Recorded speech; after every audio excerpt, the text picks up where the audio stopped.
नमस्कार, मैं हूं शिखा शुक्ला और आप देख रहे हैं स्काई इंडिया न्यूज। आइए रुक करते हैं आज की ताजा तरीन बड़ी खबरों की ओर। गंजबसौदा स्थानीय saint SRS public higher secondary school में NSS के तत्वाधान में राष्ट्रीय खेल दिवस के उपलक्ष्य में खेलों के विकास को लेकर वाद विवाद प्रतियोगिता का आयोजन किया गया, जिसमें कक्षा 11वीं और 12वीं के छात्र छात्राओं ने खेलों के विकास में व्यक्तिगत खिलाड़ी व सरकार की भूमिका पर विचार रखे। जहां पक्ष के छात्रों ने कहा कि खेलों का विकास व्यक्ति की रुचि पर निर्भर करता है, जिसमें सरकार की भूमिका गौण होती है। आज की पीढ़ी खेलों में रुचि नहीं ले रही है, जिसके कारण केन्या जैसे देश खेलों में नाम कमा रहे हैं, जबकि 1.5 अरब का देश कभी कभार खेलों में दिखता है। लाखों की सुविधाएं होने के बाद भी खेलों में रुचि न होने के कारण स्टेडियम खाली पड़े रहते हैं। इससे पता चलता है कि युवक अपनी ऊर्जा करियर पर फोकस कर रहे हैं।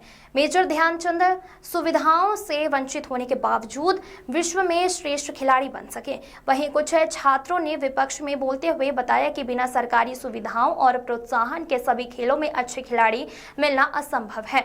आजादी के बाद सरकार द्वारा खेलों पर सुविधाएं बढ़ाई गई तो नीरज चोपड़ा जैसे खिलाड़ी ओलंपिक सहित अंतर्राष्ट्रीय स्तर पर नाम कमा रहे हैं। इस अवसर पर खेल अधिकारी कपिल गौड़ ने बच्चों को समझाया कि यदि आपको अच्छा खिलाड़ी बनना है तो आपको खेल मैदान में उतरना होगा। आज की पीढ़ी मोबाइल और कैंडी क्रश खिलाड़ी बनना चाहते हैं तो गलती कर रहे हैं। खिलाड़ी बनने के लिए मैदान पर पसीना बहाना पड़ता है। प्राचार्य उमेश चंद्र यादव ने मेजर ध्यानचंद के जीवन पर प्रकाश डाला। आभार बालिका इकाई प्रभारी श्रीमती रजनी गुप्ता ने माना। कार्यक्रम की भूमिका बालक इकाई प्रभारी कृष्ण पाल सिंह चौहान ने रखी। इस अवसर पर खेल शिक्षक गजेंद्र सिंह दांगी, शिक्षिका प्रियंका अग्रवाल, दिनकर कंदरे, पुष्पेंद्र सर सहित शिक्षक परिवार उपस्थित था। खेल को आगे बढ़ाएं। जैसे कि अभी हमने देखा है भारत देश में कि क्रिकेट को सबसे ज़्यादा वो माना जाता है कि सभी लोग उसको ही देख रहे हैं। सरकार भी मोदी जी भी उसके लिए ज़्यादा वो करते हैं, जो जैसे कि हम जीत के आते हैं। लेकिन जैसे कि और भी गेम्स है ओलंपिक्स में भी, जैसे फुटबॉल है, कबड्डी है, उनको इतना खेल नहीं मिल पाता।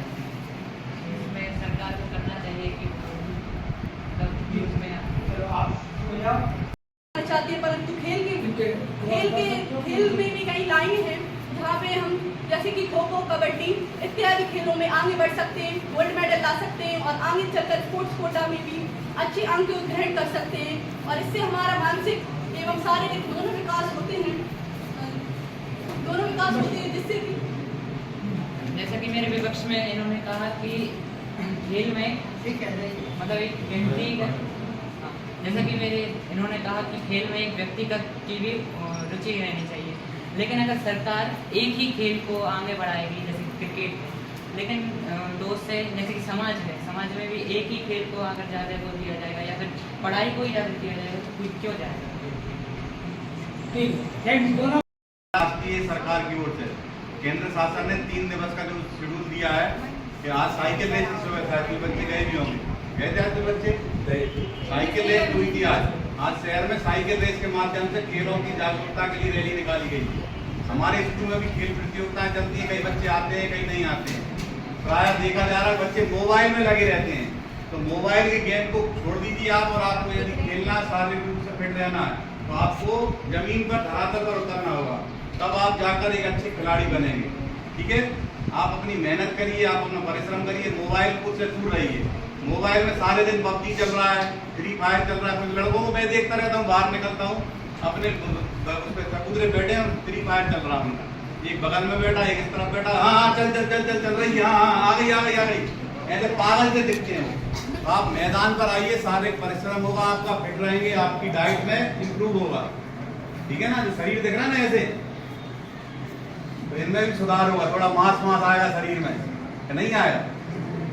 खेल दिवस के उपलक्ष्य में आप सभी खेलने आए, अच्छे से खेलें। इन्हीं शुभकामनाओं के साथ धन्यवाद।